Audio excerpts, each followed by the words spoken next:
देखिए, ऐसा अन्न कभी खाना नहीं चाहिए, ऐसे घरों में अन्न नहीं खाना चाहिए। कैसा अन्न नहीं खाना चाहिए? व्यक्ति अगर क्रोध से भोजन बना रहा हो, क्रोधी व्यक्ति और दुख से व्याकुल व्यक्ति, दुख से आतुर मनुष्य के घर में कभी भोजन नहीं करना चाहिए। क्रोधी और दुख से आतुर व्यक्ति के घर में कभी भोजन नहीं करना चाहिए।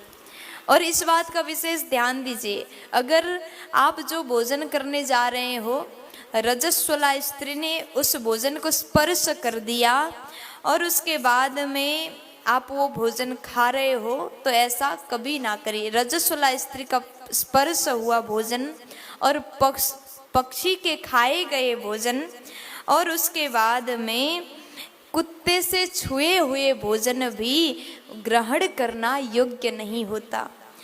फिर कहते हैं कि बाएं हाथ से परोसा गया, बाएं हाथ से लाया गया भोजन भी खाने के लिए योग्य नहीं है।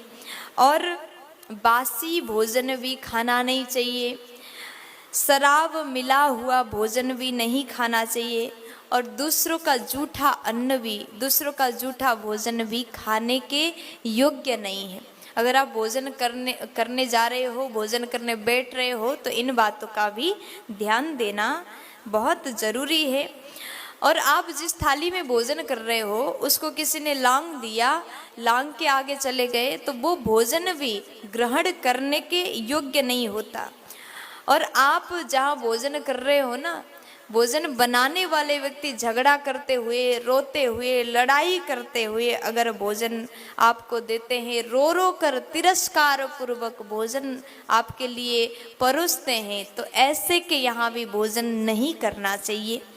और उसके बाद में जिस भोजन के थाली में आपको बाल मिल गया, कीड़े मिल गए, तो ऐसे भोजन भी ग्रहण करने के योग्य नहीं होता।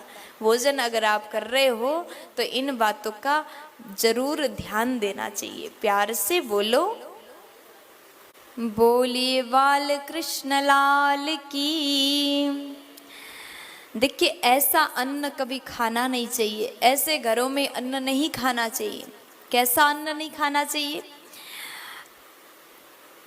व्यक्ति अगर क्रोध से भोजन बना रहा हो, क्रोधी व्यक्ति और दुख से व्याकुल व्यक्ति, दुख से आतुर मनुष्य के घर में कभी भोजन नहीं करना चाहिए। क्रोधी और दुख से आतुर व्यक्ति के घर में कभी भोजन नहीं करना चाहिए।